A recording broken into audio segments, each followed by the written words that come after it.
Hello sir मैं देश का पहला विजुअली चैलेंज प्रेसिडेंट बनना चाहता हूँ। पढ़ूंगा तो साइंस ही पढ़ूंगा, चाहे जो हो जाए। इसीलिए केस करना है। किस पर? इंडियन एजुकेशन सिस्टम पर। What is your name, young man? Sir my name is Shrikant बोला। पैसे दे रहे हो? मुझे दो, इसे हम जॉब देंगे। फिल्म श्रीकांत का ट्रेलर खूब चर्चा में है। ये एक असली कहानी पर आधारित है। ये कहानी है श्रीकांत बोला की, जिसने भेदभाव महसूस होने पर सरकार को कोर्ट में खड़ा कर दिया। दिवंगत राष्ट्रपति एपीजे अब्दुल कलाम से वादा किया कि देश का पहला नेत्रहीन राष्ट्रपति बनूंगा। अब तुषार हीरानंदानी और राजकुमार राव पर्दे पर लेकर आ रहे हैं। श्रीकांत के नाम से बनी ये फिल्म 10 मई 2024 को रिलीज होगी। जब श्रीकांत पैदा हुए थे तो कुछ रिश्तेदारों और पाडीडी ढोसियों ने उनके माता पिता से उन्हें मार देने को कहा था। वजह सिर्फ इतनी थी कि श्रीकांत नेत्रहीन पैदा हुए थे। माँ बाप ने किसी की नहीं सुनी और श्रीकांत को इस काबिल बना दिया कि आज वो 80 करोड़ की कंपनी के सीईओ हैं। आइए जानते हैं कि नेत्रहीन होने के बावजूद श्रीकांत बोला ने ये सब कैसे किया।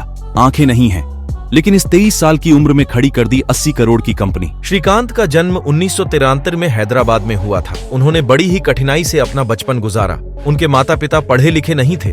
उनके जन्म के समय माता पिता मिलकर सिर्फ 1600 रुपए कमाते थे। जब श्रीकांत पैदा हुए तो किसी को खुशी नहीं हुई, क्योंकि वो नेत्रहीन थे। उनके पड़ोसियों और गांव वालों ने कहा कि ये किसी काम का नहीं है, इसे मार दो। माँ बाप ने रिश्तेदारों की एक नहीं सुनी। श्रीकांत बचपन से ही पढ़ने में बहुत तेज थे। नेत्रहीन होने के कारण उन्हें खेलने नहीं दिया जाता था। इतना ही नहीं, क्लास की आखिरी बेंच पर उन्हें बैठाया जाता था। समाज ने हर बार उनका मनोबल गिराने की कोशिश की। इन सब के बावजूद श्रीकांत 10वीं में अच्छे नंबरों से पास हुए। श्रीकांत साइंस पढ़ना चाहते थे, लेकिन नेत्रहीन होने के कारण उन्हें इसकी इजाजत नहीं दी गई। श्रीकांत ने भी हार नहीं मानी। कई महीनों तक लड़ाई लड़ने के बाद आखिरकार श्रीकांत देश के पहले नेत्रहीन बने, जिन्हें 10वीं के बाद साइंस पढ़ने की इजाजत मिली।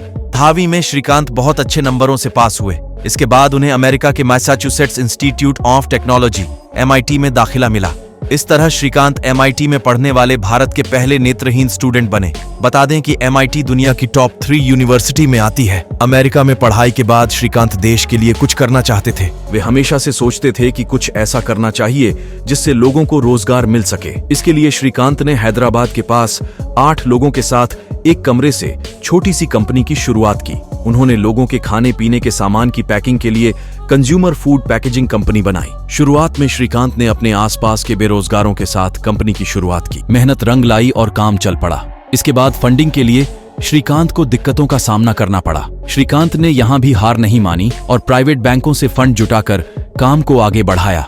श्रीकांत की company consumer food packaging, printing ink और ग्लू का बिजनेस कर रही है। आज कंपनी के हैदराबाद और तेलंगाना के 5 प्लांट हैं। इनमें सैकड़ों लोग काम कर रहे हैं। 6वां प्लांट आंध्र प्रदेश के नेल्लूर के पास श्री सिटी में बन रहा है। उनकी कंपनी आने वाले समय में 8000 से ज्यादा लोगों को रोजगार देगी। फिलहाल उनकी कंपनी में 4000 लोग काम कर रहे हैं। खास बात यह है कि उनकी कंपनी में 70% लोग नेत्रहीन और अशक्त हैं। इन लोगों के साथ ही वे खुद भी रोजाना 15-18 घंटे काम करते हैं। अपनी सक्सेस के बारे में श्रीकांत का कहना है कि जब दुनिया कहती थी ये कुछ नहीं कर सकता, तो मैं कहता था कि मैं सब कुछ कर सकता हूं।